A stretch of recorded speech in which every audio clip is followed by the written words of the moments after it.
దేవునికి స్తోత్రం. ప్రియమైనటువంటి దేవుని బిడ్డలరా, మీ అందరికీ నా హృదయపూర్వక వందనాలు తెలియజేస్తున్నాను. ఉదయకాలం ముందు దేవుడు మరొక దినాన్ని మనకు అనుగ్రహించాడు.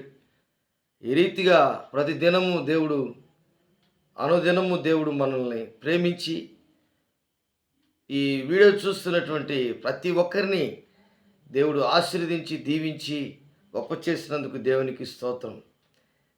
సరే దేవుని బిడ్డలారా, ఈరోజు కొన్ని సందర్భాల్లో మనం కష్టాల్లో, బాధల్లో, ఇబ్బందుల్లో మనం ప్రార్థన చేస్తూ ఉంటాం. చాలామంది ప్రార్థన చేస్తూ ఉంటారు. అయితే బైబిల్లో ఒక గొప్ప వ్యక్తి దానియేలు మోకరించి ప్రతిదినము ప్రార్థన చేసేవాడు.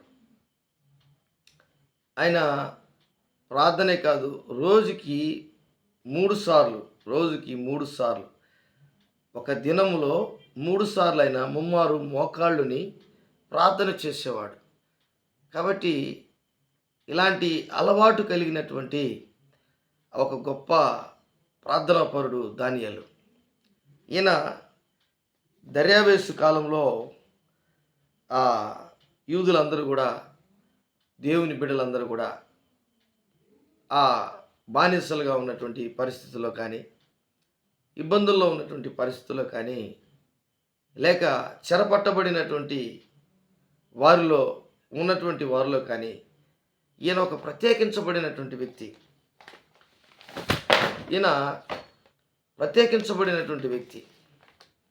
ఎంత ప్రత్యేకించబడినటువంటి వ్యక్తి అంటే, ఆయన జీవితంలో ఒక అద్భుతమైనటువంటి రీతిలో ఆయన ఈ లోకంలో ఉన్నటువంటి మనుషులందరికంటే కూడా ప్రత్యేకించబడినటువంటి వ్యక్తి.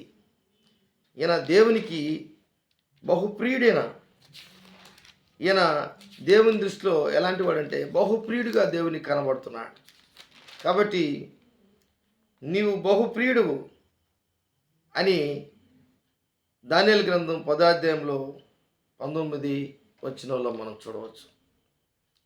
దేవుని బిడ్డలారా, దేవునికి బహుప్రియుడిగా ప్రార్థన చేసే వ్యక్తులలో ఒక ప్రత్యేకించబడినటువంటి వ్యక్తి దానియేలు. ఈయన దర్యావేషు కాలంలో ఈయన మీద కాసంత నేరం మోపాలని, ఈయనని ఏదో ఒక విధంగా ఇబ్బంది పెట్టాలని అక్కడ ఉన్నటువంటి మంత్రులు కానీ, పెద్దలు కానీ, అధికారులు కానీ అందరూ కూడా దానియేలు మీద కుట్ర కలిగారు. దానియేలు అంటే కొంచెం అసూయ కలిగింది. ఎందుకంటే దర్యావేషు ఆయన అహష్వేరోషు రాజు యొక్క కుమారుడు. ఆయన కనీసం 127 దేశాలకి రాజు. ఆయన అహష్వేరోషు, జెరాక్సెస్ అంటారు ఆయన. అయితే ఆయన అహష్వేరోషు కుమారుడైనటువంటి ఆ వ్యక్తి ఈయన దర్యావేషు. ఈ దర్యావేషు ఎలాంటి వాడంటే చాలా ఉన్నతమైనటువంటి వ్యక్తి. ఈయన మాదీయులకి, కల్దీయులకి ఈయన ఒక రాజు అయ్యాడు. ఒక గొప్ప వ్యక్తి అయ్యాడు ఈ దర్యావేషు. అయితే ఆ సమయంలో దానియేలుని ఇబ్బంది పెట్టాలని దానియేలుని ఎంతో ఘోరంగా పట్టించి ఏదో చేయాలనుకున్నారు. కానీ వారైతే ఒక ప్లాన్ వేశారు, కానీ ఆ ప్లాన్లన్నీ కూడా దేవుడు తప్పిస్తూ వస్తున్నాడు. అయితే ఒకరోజు ఈ దర్యావేషుకి చెప్పారు, దర్యావేషు రాజా, ఇదిగో నీవు చాలా మంచి గొప్ప వ్యక్తివి, గొప్ప రాజువి. ఇదిగో నిన్ను తప్ప ఏ మనుషుని కానీ, ఏ దేవుని కానీ పూజించకూడదు, ఏ దేవుని దగ్గరికి వెళ్ళకూడదు, ఏ మనుషుని దగ్గరికి వెళ్ళకూడదు, ఏ ఒక్క రాజు దగ్గరికి వెళ్ళకూడదు, ఎవరు పెద్దల దగ్గరికి వెళ్ళకూడదు, కనీసం దేవునికి కూడా ప్రార్థన చేయకూడదు అని ఈ యొక్క పెద్దలందరూ కూడా రాజుకు చెప్పడం జరిగింది. ఒక తాకీదును రాసి ఇచ్చారు, ఒక నోటీస్. దేవుని బిడ్డలారా, బాగా గమనించండి. కానీ దానియేలు గురించి వీళ్ళకి తెలుసు. ఎందుకంటే ఈయన ముమ్మారు ప్రార్థన చేస్తాడు. ప్రార్థనే అతనికి ఆయుధం. ప్రార్థనా జీవితం ఆయన కలిగి ఉన్నాడు. ఈరోజు చాలామంది జీవితాల్లో కూడా ప్రార్థన అనేది ఒక ఆయుధంగా వారు ఎప్పుడైతే చేసుకుంటారో మన అవసరతలన్నిటిలో నుంచి దేవుడు తప్పించగలిగినటువంటి గొప్ప దేవుడు మన దేవుడు. మన అన్నిటిలో నుండి తప్పించగలిగినటువంటి దేవుడు మన దేవుడు. మనకున్నటువంటి వ్యాధి, రోగము, కష్టము, దిగులు, బాధ, అనేకమైనటువంటి శ్రమలు, అనేకమైనటువంటి ఉపద్రవములు, అనేకమైన పోరాటాలు ఉన్న ప్రార్థనా జీవితం కలిగి ఉండడం అనేది చాలా ముఖ్యం. కాబట్టి ఈ 6వ అధ్యాయం 10వ వచనంలో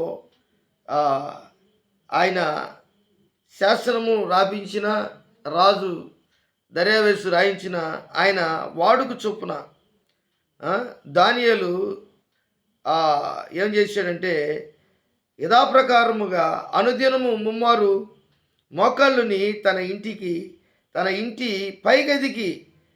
ఇంటి పైగది కిటికీలు యెరూషలేము తట్టునకు తెరవబడి ఉండగా తన దేవునికి ప్రార్థన చేయుచు ఆయనను స్తుతించుచుండెను. అంటే దేవుని బిడ్డలారా, దేవుణ్ణి స్తుతిస్తూ, దేవుని ఘనపరుస్తూ, దేవుని మహింపరుస్తూ ప్రార్థనలో యెరూషలేము వైపుకు కిటికీలు తెరిచి తన గదిలో ఆయన ముమ్మారు మోకాళ్ళుని తన ఇంటి పైగది కిటికీలు తెరిచి ప్రార్థన చేస్తున్నాడు. ఇవన్నీ కూడా అధికారులు తీసుకొచ్చి రాజుకు చూపించేశారు. ప్రియమైనటువంటి దేవుని బిడ్డలారా, రాజుకు చెప్పేశారు, రాజుకు తెలియపరిచారు. ఆయన తాకీదు బలముగా చేసేశారు. ఇంకా ఆయన ఆలోచన మారుస్తాడు, ఆయన ఒక ఆజ్ఞ మారుస్తాడని ఆ భయంకరమైనటువంటి ఒత్తిడి రాజు మీదకి తీసుకొచ్చారు. కానీ రాజు దర్యావేషు రాజు దానియేలు అంటే చాలా ఇష్టం. దానియేలు జీవితంలో అనేకమైనటువంటి దేవుడు అద్భుతాలు, ఆశ్చర్యకార్యాలు ఆయన ప్రార్థన ద్వారా దేవుడు బాబిలోనులో చేశాడు. అలాగే ఆయన ఉన్నటువంటి ప్రాంతంలో ఉన్నటువంటి ఆ ప్రదేశాలన్నీ కూడా, లేక వారు ఎక్కడైతే దానియేలును బంధించారో, ఎక్కడైతే ఉన్నాడో దానియేలు, ఆ ప్రాంతంలో అంతా కూడా దానియేలు గొప్పవాడయ్యాడు, గొప్ప వ్యక్తి అయ్యాడు. కారణం ఏంటంటే ప్రార్థన. ఈరోజు అలాంటి కష్టం నీకు వస్తే ఏం చేస్తావు? అలాంటి సమస్య వస్తే ఏం చేస్తావు? దేవుని బిడ్డలారా, ఆ దానియేలుని తీసుకెళ్ళి సింహాల బోన్లో వేశారు. ఆ తాకీదు ఏంటంటే ఎవరైతే రాజుకి వ్యతిరేకంగా పని చేస్తారో, లేక మాట్లాడతారో, లేక వేరే దేవుణ్ణి పూజిస్తారో, లేకపోతే మనిషిని పూజిస్తారో, లేకపోతే మనిషి దగ్గరికి వెళ్ళి మొక్కుతారో, ఎవరైనా సరే అతను సింహాల గృహలో పడిపోవాలి, వేయాలి. వేసిన తర్వాత రాజు ఒక మాట అంటాడు. ఏమంటాడంటే, నీవు అనుదినము తప్పక సేవించుచున్న నీ దేవుడే నిన్ను రక్షించునని దానియేలుతో చెప్పాను.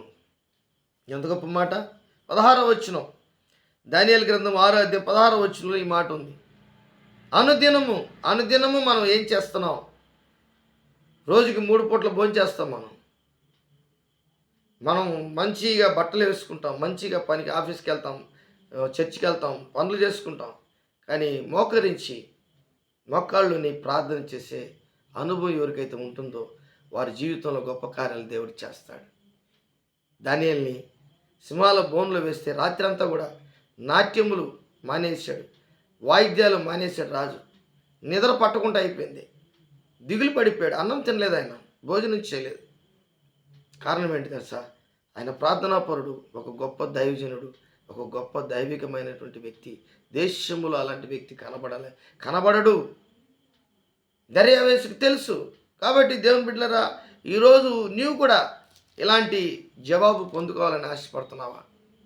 ఈ ఉదయకాలం ముందు నీ జీవితంలో నీ దేవుని దగ్గర నువ్వు యథార్థత, పవిత్రత కలిగి దేవుని ఎదుట మోకాళ్ళని ప్రార్థన చేసి అత్యధికమైనటువంటి గొప్ప ప్రార్థనకి జవాబు వచ్చే వ్యక్తిగా నువ్వు కూడా ఉండాలని ఆశపడుతున్నావా?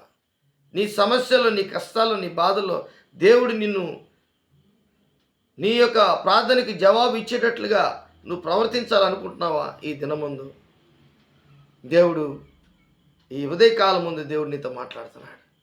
దానియేలే కాదు, దానియేల్ని దేవుడు బయటికి తీశాడు.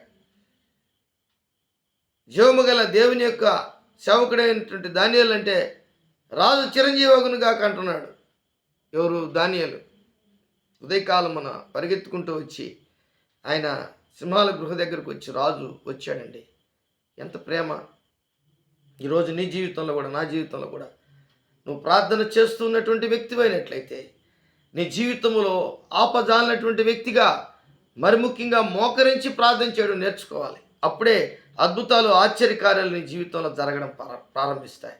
ఈరోజు నుంచి ఒక ప్రత్యేకమైనటువంటి వ్యక్తిగా నువ్వు జీవించాలంటే దేవునికి యథార్థంగా, పవిత్రంగా నీ ప్రార్థన ధూపం వలె దేవుని సన్నిధికి చేరడమే కాదు, నువ్వు మోకరించి దేవుణ్ణి ఎప్పుడైతే ముమ్మారు అడుగుతావో ఖచ్చితంగా దేవుని యొక్క కనుదృష్టి నీ మీద ఉంటుంది. దేవుడు నీ ప్రార్థనకు జవాబు దయచేస్తాడు. దేవుడి వాక్యాన్ని దీవించి ఆశీర్వదించునుగాక, దీవించునుగాక. నీకు జవాబు దేవుడు దయచేనుగాక. ప్రేమ నమ్మకం కలిగినటువంటి నా యేసయ్య, కూడి వచ్చినటువంటి బిడ్డలందరినీ మీరు దీవించి ఆస్వాదించి, వీడియో చూస్తున్నటువంటి బిడ్డలందరినీ మీరు దీవించి ఆస్వాదించమని యేసు నామములో అడిగి వేడుకుంటున్నాను తండ్రి. ఆమేన్, ఆమేన్.